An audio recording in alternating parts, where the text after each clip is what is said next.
Yo, what is going on, guys? Welcome back to the channel, and today we have a super unfortunate video, and I cannot believe what has just gone down with some of the FaZe clan members, and more specifically FaZe K. Now, for those of you who don't know, we are going to go ahead and jump straight into this video. Now, FaZe clan tweeted this out about 1 hour ago saying, a statement from FaZe clan. We have made the decision to remove K from FaZe clan and have suspended Jarvis, Nikan, and Teeqo until further notice. FaZe clan had absolutely no involvement with our members' activity in the cryptocurrency space, and we strongly condemn their recent behavior. The trust and respect of our fans has been and always will be our #1 priority. Now, this tweet, guys, came as a massive shock to the fan base. It has over 40,000 likes and tons of retweets. And if you just go through some of the replies here, not many people know or even have an idea of what happened. Literally, FaZe Sway, a member of FaZe clan, replied saying, "Whoa, what happened?" And just going through this tweet, we have tons of people replying. We have people like Mega, Rift, just so many people from the community are just replying to this tweet because this is mega news. I mean, FaZe Jarvis and FaZe K are some of the biggest people on the planet, and for FaZe clan, they're two of the biggest faces. I mean, if you just take a look at FaZe's YouTube channel and look at their videos for the last month, almost all of them are based around FaZe Jarvis's boxing match. Like, these guys are completely massive for them, and they were just suspended out of nowhere. So today, I'm gonna break down what they did and do a short form video compared to the one where they got exposed on, just so you guys can get the information and get the gist of it. But legitimately, guys, there is a possibility that someone like FaZe K could end up in prison. Now, I'm not saying he is, but there is the chance that he will, and I will explain why throughout this video. So this all started today on this video from a guy named CoffeeZilla, who has over 432,000 subscribers,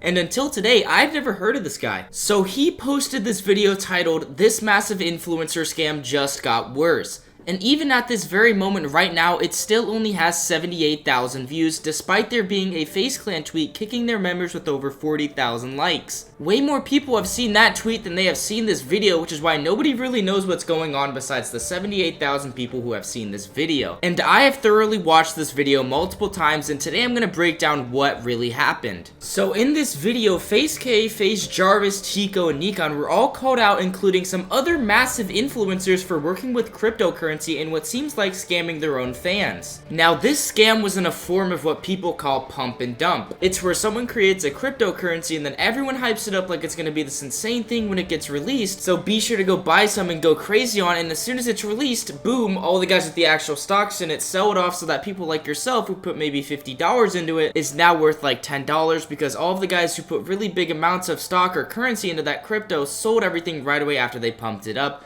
Then they dumped it. And that's the idea of the scam, and that's what these guys are getting accused of, but it gets deeper of that. It's not about K or all of these people being influencers for what is called Save the Kids, which we'll go more in detail in, and I'll play the clip from the actual video, which, by the way, guys, that video is actually linked down below, and it's only got 78,000 views. So I need every single one of you to go watch it and show support on that video because it's important that this actually gets out there so people know what actually happened. So let's go ahead and actually take a look at some of those clips from CoffeeZilla's video. And again, he did a great job covering this full story, and I recommend watching the full thing, but here's a short form of some clips. We already know that Save the Kids was a failed crypto pushed by some of the top influencers on YouTube. If you haven't already seen my video, it's right here. You can also watch Mudahar's video on this. We've covered this in great detail. But what no one knows is whether any of these influencers knew it was going to be a scam ahead of time. They can and have claimed plausible deniability, one of them saying, quote, "I have no ill intent promoting any crypto altcoins.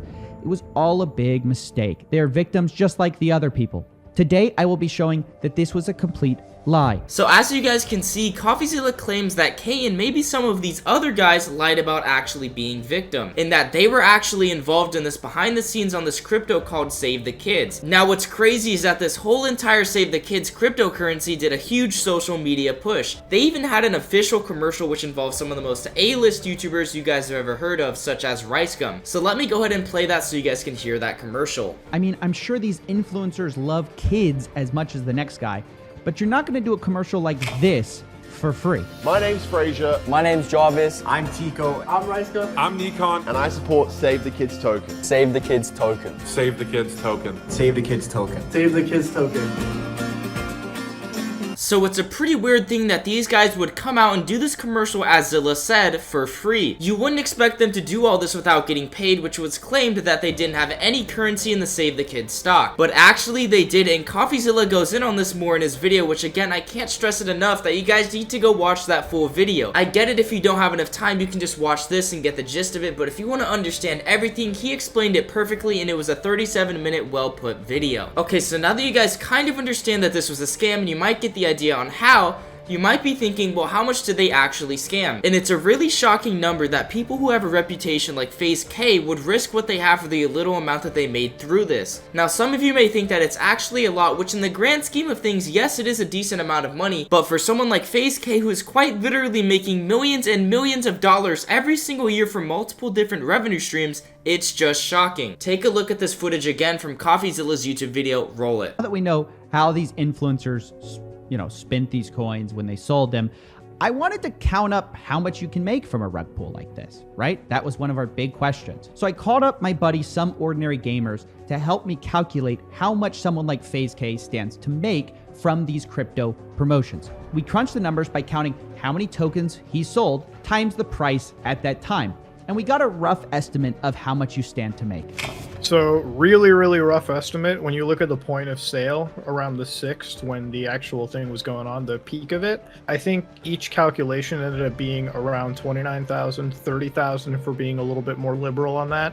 But yeah, it's about what we saw for Save the Kids. Now, of course, when you factor in all the other rug pulls, some of them went as high as like 40, 50, 60,000, right? Depending on the severity of that pull. So cumulatively, if you look at some wallets, some people who are, alleged to be behind multiple accounts, yeah, that's a lot of money. I mean, were you surprised? I felt like it wasn't as much as maybe I thought. That I thought, surely they're not risking their reputation for something that's, for an influencer as big as they are, doesn't seem to be like insane. Yeah, I mean, you got to imagine for people who have entire personalities built around mansions and supercars, right? You're really risking your peak, your great career on 30,000, which is a lot of money, but it's certainly not enough to warrant putting that much risk on you, What do you think is going to happen to these guys? I mean, if the SEC wants to investigate, they're going to get a fine, maybe prison down the line.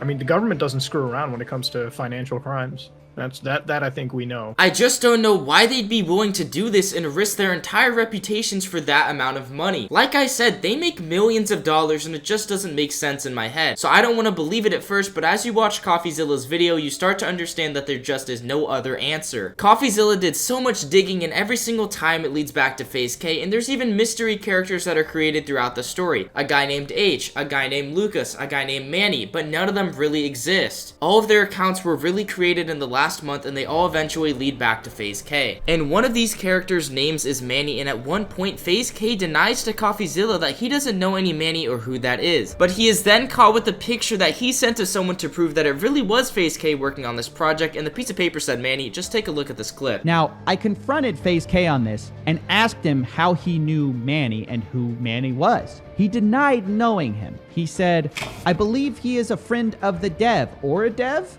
"I'm not sure exactly who he really is." Now that's funny because the dev says he doesn't know Manny at all. Manny knew FaZe K, and FaZe K took a picture with the guy's name on it. So I find this pretty hard to believe you don't know a guy and then you're writing his name on paper. Again, guys, there's a lot involved in this story, so I really do recommend watching CoffeeZilla's video. He did a tremendous job covering this video, but if you don't have the time, I get it. Hopefully you guys kind of understand what happened here, and this is why FaZe Clan decided to remove FaZe K from their entire team. He is gone, and possibly the other guys too. But this is all we know from the story so far. I'll keep you guys updated in the coming days, and if you guys enjoyed this video, drop a like down below and subscribe to the channel. And anyways, guys, that's going to be it from me, though. I'm out of here. Peace.